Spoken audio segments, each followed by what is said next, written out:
E como o assunto de hoje, nós vamos falar, doutor Rafael, sobre as obstruções nasais, né? A gente tem várias obstruções nasais e como isso impacta no sono das pessoas, né? Como isso impacta na qualidade de sono? É, Fala um pouquinho pra gente. bom, obstrução nasal é um dos principais fatores que a gente vai ter como causa de ronco e apneia do sono. Então, é importantíssimo que quando você tem o diagnóstico de ronco ou de apneia, ou até mesmo antes de ter o diagnóstico, quando o seu parceiro ou você percebe que está roncando durante a noite, está acordando com falta de ar durante a noite, ou quando acorda durante o dia, o seu sono não foi reparador, é importante você ter uma avaliação da sua via aérea, da passagem do ar, desde o nariz até a entrada do pulmão. E aí, nesse sentido, a obstrução nasal é uma das principais causas.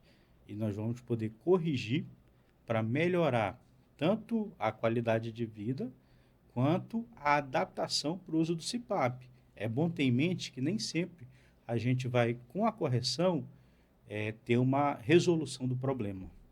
Legal. Então a gente sabe então que a nossa via aérea superior, né, como você falou, ela inicia no nariz e vai até a traqueia. Então nesse trajeto podem haver vários sítios, vários locais, né, de obstruções nasais que podem levar ao ronco, né? E assim, fala um pouquinho dos principais locais ali que pode haver, então, quais são as principais obstruções que a gente mais encontra nos pacientes, porque a gente sabe, o paciente está roncando, o que que significa? Que ele não está respirando bem durante o sono. Se ele não respira, ele tem alguma obstrução, né? E qual tipo de obstrução? Aonde que está essa obstrução? Onde ela pode estar? Entre o nariz e a traqueia tem várias estruturas, né? Várias estruturas. Então, onde pode ser, assim, onde acomete mais, onde acontece mais as obstruções que levam ao ronco? Bom, eu vou primeiro começar falando como é que a gente consegue definir isso, né? Então, seria através do exame que é a videonasolaringoscopia flexível, que é um aparelho de câmera que a gente vai introduzir pela fossa nasal, vai passar por todo o trajeto do nariz, vai passar na orofaringe, hipofaringe e vai ver a laringe, que é até a entrada do pulmão, na traqueia, tá bom? Então, a gente vai ter obstrução desde o início, na válvula nasal. O que seria uma válvula nasal? É isso aqui, as aletas nasais, os dois buraquinhos que a gente tem na frente do nariz. Então, muita gente vai ter problema na válvula nasal. É aquelas pessoas que, quando puxam o ar com muita força, aí a válvula nasal colaba, Ela ela fecha. fecha. Então, isso aí Sim. já começa sendo um dos problemas. Pode ser por um defeito na cartilagem, na válvula nasal, ou pode ser pelo que é o principal vilão, que é o desvio de septo nasal. Mas é bom a gente saber que não é só o desvio de septo que pode causar obstrução. Então a gente tem outras condições, como hipertrofia do corneto, tem a presença de polipose nasal, tem a presença de pólipo nasal, que são duas doenças diferentes, tem a questão da musculatura da hipofaringe, que é muito complacente, tem a questão da úvula, tem a questão da língua retroposicionada. Sim, a Além língua. disso, ainda tem a questão lá na entrada mesmo do pulmão, que é da epiglote. Muitas vezes a epiglote está retroposicionada e também pode causar uma obstrução nasal. Então, às vezes, você tem um desvio, corrige o desvio, mas a epiglote está lá, causando a obstrução do mesmo jeito. E aí aquela correção não foi eficiente. Entendo. Então, então a gente tem vários locais ali, né? Várias estruturas que podem estar ocasionando essa obstrução. Por isso que é tão importante fazer a avaliação com o otorrino, que é o médico especialista, em avaliar essa região da via aérea superior, para determinar onde está acontecendo essa obstrução. E, doutor Rafael, conta pra gente os tratamentos, assim, pra gente, quais são, assim, os tratamentos para melhorar essas obstruções? Cita eles para nós. Bom, a gente vai desde o tratamento clínico, que está principalmente voltado para aqueles pacientes que a gente identificou uma hipertrofia de corneto nasal ou uma polipose nasal, algo que com a medicação, principalmente com o uso de corticoides, o que já não é muito bom, né? Você consegue diminuir o tamanho do corneto e diminuir o tamanho do pólipo. Então, a gente sempre começa, a princípio, com tratamento clínico, Com com medicamento. medicamento, Sim. né? O outro tipo de tratamento seria o tratamento cirúrgico, que na maioria das vezes a gente vai acabar tendo que partir para o tratamento cirúrgico, que Uhum. pode ser uma parte muito pequena dos casos, pode ser curativo, né? Se a gente olhar os estudos que foram lançados recentemente aí e ver o acompanhamento de longo prazo, então esses tratamentos cirúrgicos, muitas vezes o paciente volta a roncar, se ele não tiver o acompanhamento correto. E volta, às vezes, a ter o sintoma também, né? Então, às Exatamente. vezes o paciente relata que no primeiro ano, depois da cirurgia, no primeiro ano Foi pós-cirurgia ótimo. foi ótimo. Ele É, respira bem, ele respira normal, não ronca, tá, parou de roncar. Só que com o passar do tempo ali, passando um ano, ele já começa a roncar novamente, ter obstrução nasal novamente. Então, acaba voltando, né? Tem um percentual de recidiva grande, né? é. A gente vai depender muito do grau, a gente estratifica esses pacientes, né? Por grau de apneia. Por isso que a gente faz aquele exame de polissonografia, O exame do no sono. exame do Então, é sono. extremamente importante, na avaliação com o médico otorrino, fazer a vídeo, né, que é o exame, a videoendoscopia, e fazer A a polissonografia. polissonografia, que é o exame do sono. Então, na verdade, são dois exames que deveriam ser realmente pedidos e devem ser solicitados para o É, paciente. eles deveriam ser parte obrigatória da investigação do paciente com ronco e apneia do sono. Exatamente. E eu ainda vou além. Muitas vezes é até necessário uma sonoendoscopia. Só que a maioria dos convênios ele não tem esse código cadastrado. Então, Entendo. acaba que você precisa fazer de forma particular. Sim, então 2 exames aí que são cruciais para o diagnóstico do ronco e da apneia do sono e para avaliar o sítio de obstrução, que é a polissonografia e a E a videonasolaringoscopia. É esse nasolaringoscopia. flexível. Flexível, essa É, palavra bem curta. é, da, da, da, é um trava-língua igual o nome da minha especialidade, né? Que é otorrinolaringologia, É verdade, é né? otorrinolaringologia. Mas olha, muito importante isso, porque a gente vê o quanto essas obstruções, elas impactam na qualidade do sono, né? Ah, com certeza. Impactam muito. Quem começa... eu vejo isso principalmente os pacientes que começam a usar o CPAP, né? Sim. Inicia a Porque terapia para apneia do é, sono com o é CPAP. algo, é algo imediato, né? No primeiro dia ele já começa a ter uma melhora quando ele é bem indicado. Agora, se Sim, você tem algum fator anatômico obstruindo, aí a resposta dele com o CPAP já não costuma ser tão positiva. Ele já começa a ter algum desconforto, ele fala que aquilo está sufocando ele. Por quê? Porque aquela obstrução está está exigindo do aparelho uma pressão maior. Então, se você tem um tubo com uma passagem de ar mais estreita, é necessário uma pressão maior para que aquele ar passe por esse tubo, né? E aí vem a cirurgia para correção, até mesmo para uma melhor adaptação ao uso do CPAP, que ele exatamente.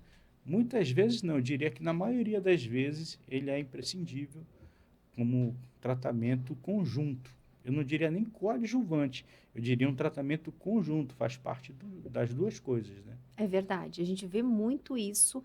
Como a minha área é o tratamento da apneia do sono e a gente trata, a maioria, pacientes chegam para tratar a apneia com a apneia moderada e grave.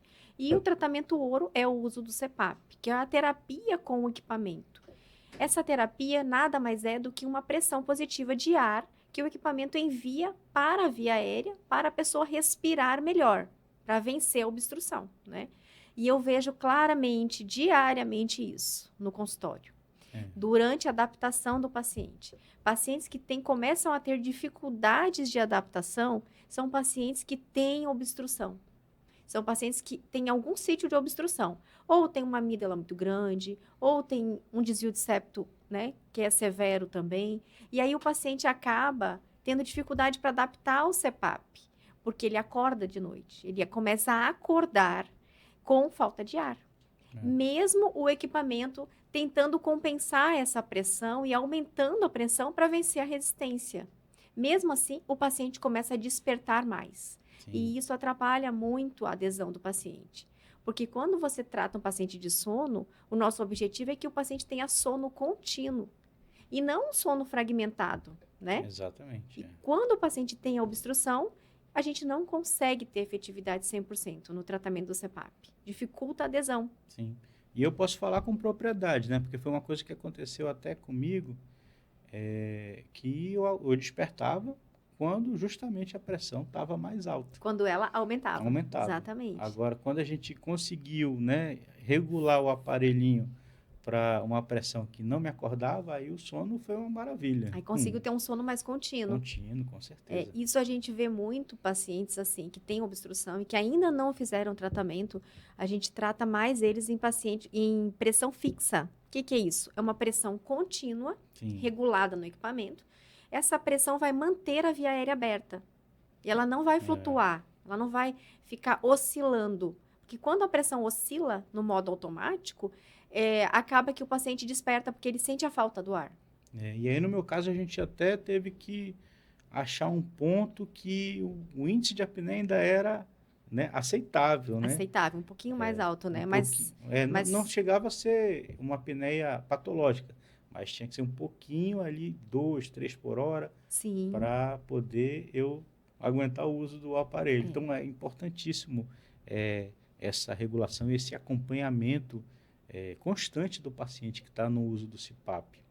E também ver as comorbidades. Né? Exato. Por isso que é muito importante, quando a gente vai fazer a primeira consulta de avaliação de um paciente que está roncando ou que tem apneia do sono, que vem já com o exame do sono, é fazer o questionamento, é perguntar, você tem alguma obstrução nasal? Você tem desvio de septo? Você tem rinite? Inclusive a rinite, sinusite, que é muito comum aqui na nossa região.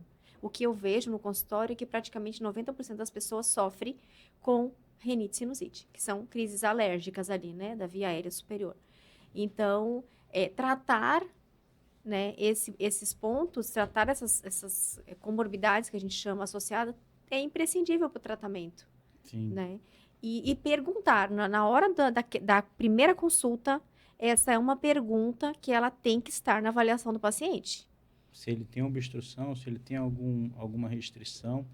Algum processo alérgico também, processo né? alérgico. Que também dificulta a adesão à terapia. A questão do uso do umidificador ajuda muito, mas querendo ou não, se o paciente não tiver com essa rinite tratada, existem 2 carnes esponjosas dentro do nariz, que é o corneto nasal, que quem sofre de rinite alérgica vai ter o aumento dessas carnes. E isso dificulta a passagem de ar. Quando você faz o tratamento da rinite, que ele sempre começa, como eu falei, com um tratamento medicamentoso, você tem uma diminuição dessas carnes e melhora a passagem de ar pelo nariz até a chegada da traqueia. Algumas vezes, só o uso do spray não é suficiente. E aí você faz a cirurgia para diminuição dos cornetos nasais. Só que aí você tem que lembrar, você não está curando a rinite com a cirurgia. Você está diminuindo a obstrução e diminuindo os sintomas, como coriza, entre outras coisas, sabe?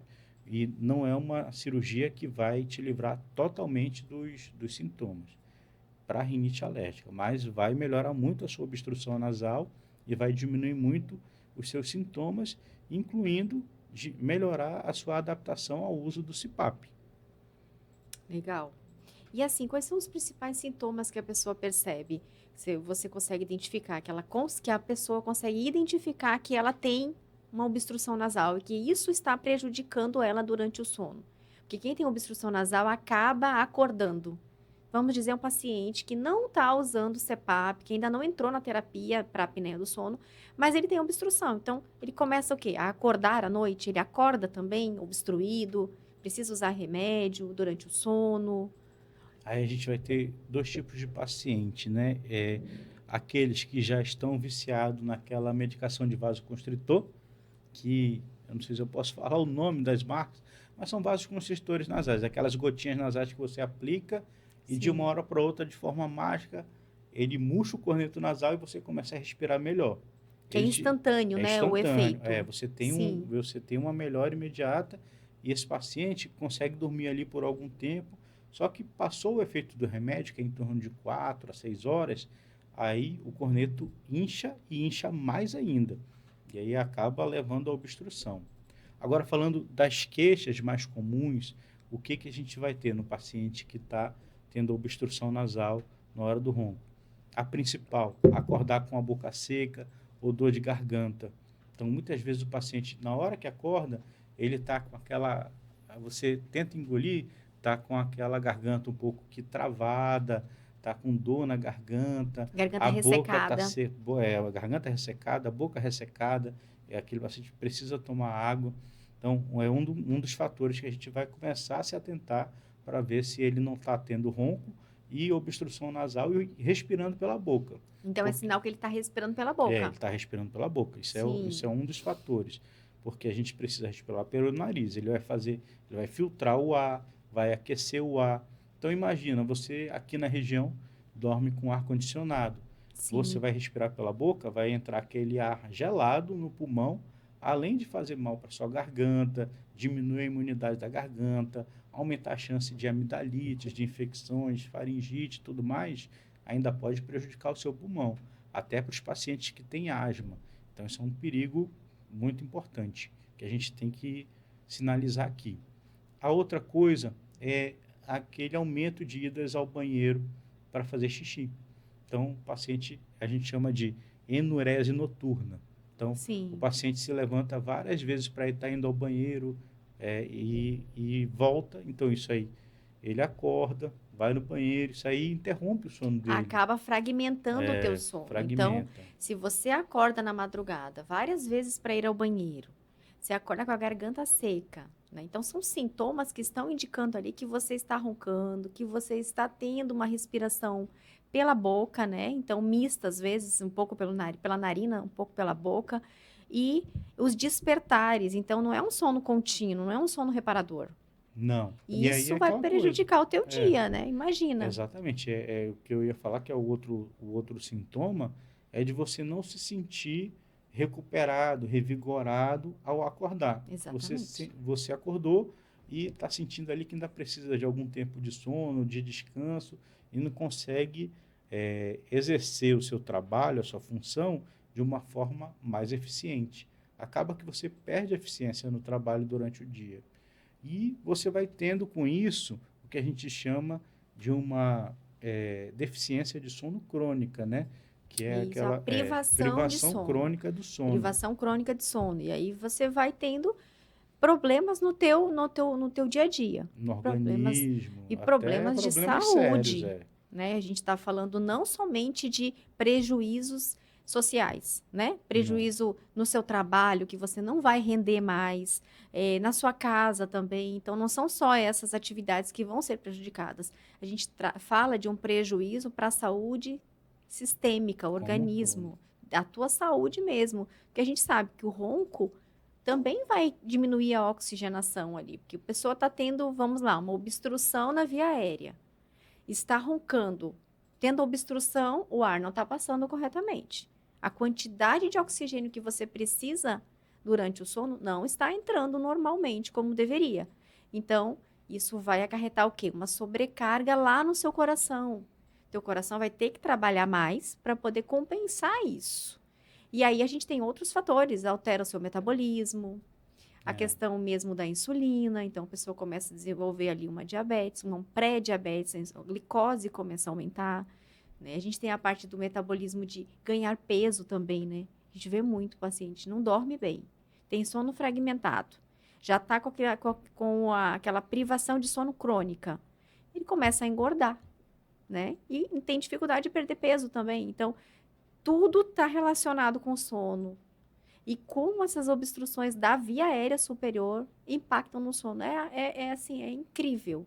É por isso que a gente sempre tem que avaliar o paciente por completo, é. né? E aí a gente está falando também dessa parte da sobrecarga cardíaca, mas tem a produção hormonal que está relacionada justamente com essa fragmentação do sono, né? Então, o Sim, paciente não consegue ter é ali de 5 a 6 episódios de sono REM por noite e não consegue produzir os hormônios necessários, que aí estão relacionados com todas essas doenças que tu mencionaste aí.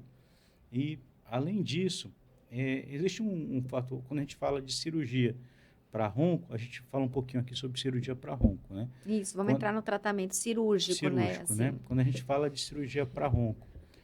Bom, existe uma cirurgia hoje que eu vou te operar e você vai parar de roncar, Que vai ser a cura do que vai ronco. ser a cura Existe a do ronco. cirurgia de cura do ronco Aí, total.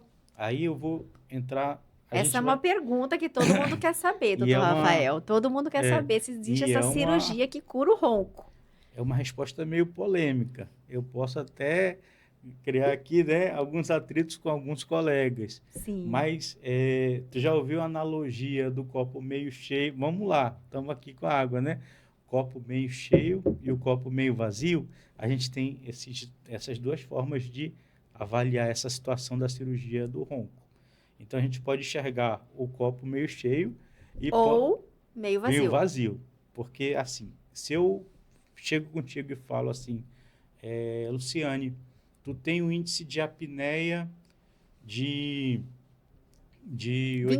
80 por hora. 80. Vamos botar 80. Uma apneia grave. Uma apneia gravíssima. Eu estou com uma apneia muito grave. Muito grave. Ela tá para morrer, não. Não tá para morrer, não. Mas ela... Eu vou usar CPAP. Mas ela tem que ser tratada urgente. Sim. Bom, imagina, você tem uma apneia de 80 por hora. Não, tirando a brincadeira, é grave. É gravíssimo, Então, tá, eu chego para ti e falo, eu vou reduzir essa tua apneia em mais de 50%, de 80 por hora.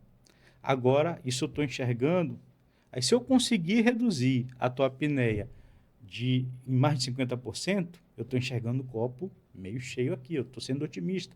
Foi um sucesso a cirurgia. De 80 por hora, eu reduzi 50% das tuas do índice de apneia. Que são as paradas respiratórias por hora. Ou seja, uma pessoa que para de respirar 80 vezes por hora, fazendo a cirurgia, vai cair para 40 vezes?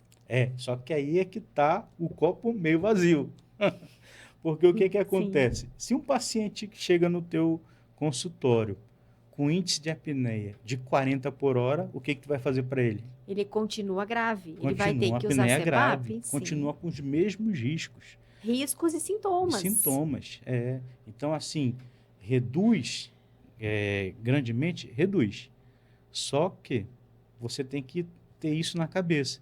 Dependendo do grau da sua apneia, mesmo que a cirurgia seja um sucesso, dependendo do grau, você não vai ter resolução do problema. Você vai continuar com uma apneia grave. Sim. Então, por isso nós temos ali, os últimos estudos mostram aí, isso a gente sendo muito otimista. Nesses estudos que eu trouxe aqui para a gente discutir, até a gente estava conversando um pouquinho, são estudos recentes, mais recentes, porque aí a gente já pega pacientes de longo prazo de acompanhamento e vê qual foi a taxa de sucesso. Então, quando a gente fala de correção apenas da obstrução nasal, aí o máximo que a gente consegue chegar é em 50% de redução. Se o paciente tem uma apneia de 10 por hora, tudo bem, eu consigo reverter isso para 5 por hora, é até aceitável, né? Já vem para dentro da normalidade. Né? Agora, se tem uma apneia moderada ou uma apneia severa, aí eu já não vou ter como me livrar do CPAP, mesmo com a cirurgia. Quando a gente fala de faringoplastia lateral, nós temos uns valores um pouquinho melhor, quando a gente pega os estudos, né? Mas é aquilo que eu te falei, depende muito, primeiro, do grau de apneia que ele vai chegar para ti, né? Então, se é uma apneia leve, a gente tem taxa de sucesso aí, de redução do índice, de 80% até, né? Quando tem uma apneia leve. Uma apneia moderada já cai para 60%. Uma apneia severa, aí já cai de 40% a 50%. Então, a gente tem que Aí tem que ver realmente qual é o paciente que é indicado. O paciente, né? Exatamente. E também, assim, as comorbidades. O que mais ele tem de patologia associada. Exatamente. Porque quando você pega um paciente com apneia grave, ele não tem só apneia. Não. Ele já está com hipertensão instalada, geralmente. Com obesidade. Então, ele não é um paciente que só tem apneia. E aí a gente já tem, aí tem vários outros fatores para avaliar o custo-benefício da cirurgia. Exatamente. Né? Um paciente que já tem outras comorbidades, vai fazer uma cirurgia que vai ter um resultado, vai ter um resultado final de 40%, 50%, será que o custo-benefício, né? Então, tem que ser muito bem avaliado, É. né? Não, Até ele para tem que não estar, criar uma expectativa ali no eu diria paciente. assim, ele tem que estar bem ciente do que a gente está pretendendo ali. A gente está pretendendo curar o problema dele, ele tem essa chance realmente de cura, ou a gente está pretendendo com que ele tenha uma melhor adaptação a um segundo tratamento que vai ser Sim, instituído após a cirurgia. Então, é analisar esse paciente e ver realmente se ele tem indicação de fazer a cirurgia ou não, se ele já é um paciente que já vai se beneficiar diretamente com o CPAP, ou se é um paciente que só precisa de um tratamento clínico, que a cirurgia não vai fazer muita diferença na evolução dele. Então, tudo isso tem que ser bem esclarecido na hora de você escolher aí qual tipo de tratamento você vai realizar. sim, com certeza, é muito importante. E deixar bem o paciente bem claro, bem ciente, né? Ciente do procedimento, dos benefícios, e aí ver qual vai ser a decisão em conjunto ali, né? Então, assim, resumindo, os estudos mostram realmente que existe a cirurgia para ronco, existe. Os percentuais de eficiência variam de acordo com o grau de apneia, né? E que a cirurgia que eu vejo, a gente vê muito na prática clínica, diariamente a gente vê isso, a cirurgia ela ajuda, ela auxilia na adesão à terapia com CPAP. Ah, isso aí com certeza. Inclusive, a gente tem pacientes em comuns, né? Sim. Que o paciente com apneia grave, inclusive, o paciente tinha quase 80 paradas por hora, e com uma obstrução muito severa, Foi o né? exemplo que eu dei de 80, né? Mas Foi ele. não foi Não combinado. foi combinado, mas esse paciente estava recente, então fica na mente da gente, né? Um paciente jovem, inclusive, né? Com apneia grave de 80 e poucas paradas por hora, com uma obstrução muito severa. Então, nós fomos bem claros para ele, né? Precisa tratar a apneia com o CPAP e precisa fazer o tratamento cirúrgico, né? Você avaliou, precisa fazer a cirurgia para melhorar a obstrução. Por quê? O paciente estava tendo realmente dificuldade de adesão ao CPAP. Apesar de Nossa. ser uma apneia grave, que o CPAP tem uma eficiência 100%, É. isso já está mais do que sacramentado. Os estudos mostram isso. O tratamento ouro para apneia severa e moderada é o Uso do CPAP, CPAP. porque a eficiência dele é 100% mesmo, as apneias praticamente zero, fica ali na casa de 1 por hora, 2, ou seja, uma pessoa que para de respirar 80 vezes por hora, reduzir para 1, para 2 por hora é fantástico. Então, a gente abre a via aérea dele totalmente e consegue devolver a respiração dele contínua durante o sono. E aí, consequentemente, ele dorme bem, oxigena bem, previne várias doenças crônicas que a gente sabe que a apneia leva e melhora a qualidade de vida dele.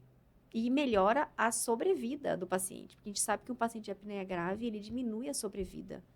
A gente sabe, Sim. isso os estudos mostram, e realmente a pessoa começa a se tornar um paciente, uma pessoa doente. Cada dia ela desenvolve mais um problema. Porque é sistêmico a alteração no organismo, né? Não é somente a falta da respiração, não. Ela vai afetar o coração, vai afetar o metabolismo, vai afetar a parte cognitiva. Hoje a gente sabe também que os estudos mostram que a apneia do sono, ela pode desencadear, inclusive, o Alzheimer, nessas doenças, né? Alzheimer e Parkinson, devido ao envelhecimento dos neurônios, à morte dos neurônios também. Então, tudo isso está relacionado à falta de respiração durante o sono, né?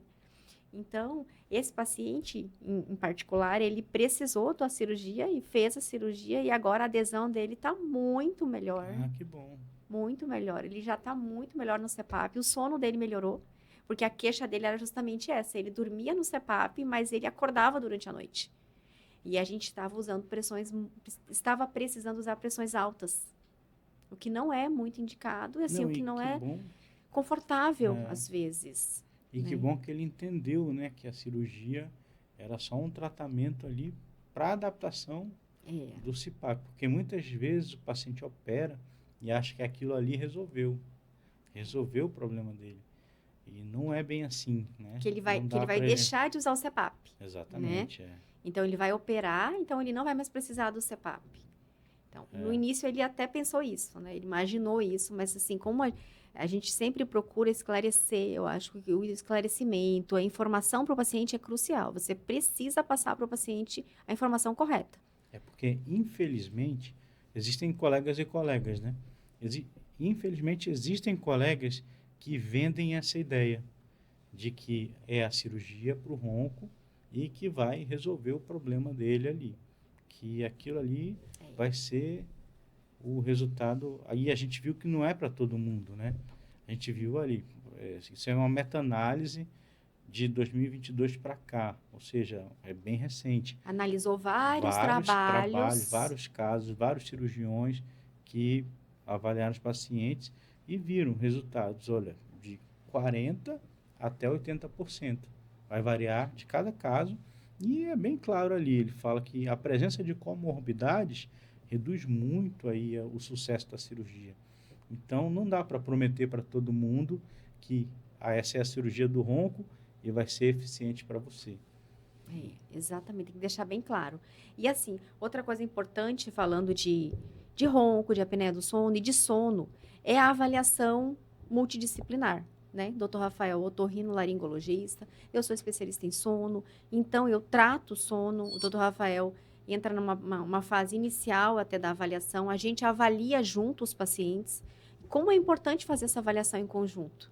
Então, o paciente que tem problema de sono, ele precisa ser avaliado, não somente às vezes por um profissional, mas por outros profissionais, para que a gente feche uma avaliação e trate esse paciente em conjunto.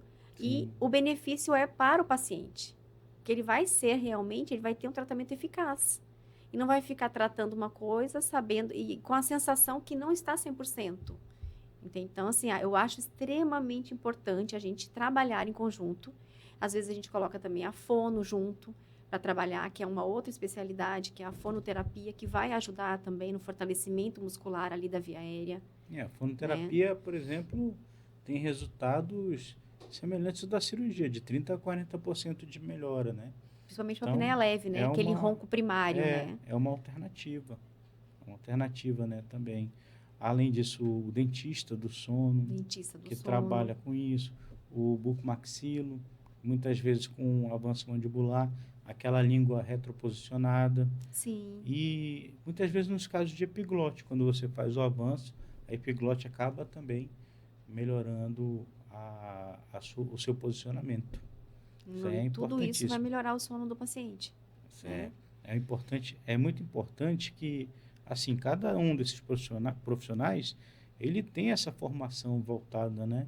Tem uma especialização voltada para a parte do sono, para poder acompanhar. Não são todos os otorrinos que têm essa qualificação para sono, né? Assim como não são todos os fisioterapeutas que têm qualificação para sono. Então, é uma subespecialidade. Na verdade, o sono ele é uma subespecialidade. Sim. E a gente entra nessa especialidade após a nossa primeira especialidade. Fazemos a primeira, depois vamos para a segunda, que é sono. Aí a gente consegue avaliar e tratar o paciente dentro do contexto de melhorar o sono dele e avaliando todos esses pontos que nós falamos, né? Sim. Então, a gente tem toda essa equipe multidisciplinar aí para cuidar de você aí na parte de sono. Pronto, então agora eu gostaria de deixar livre para você fazer suas considerações finais. Eu te agradeço muito.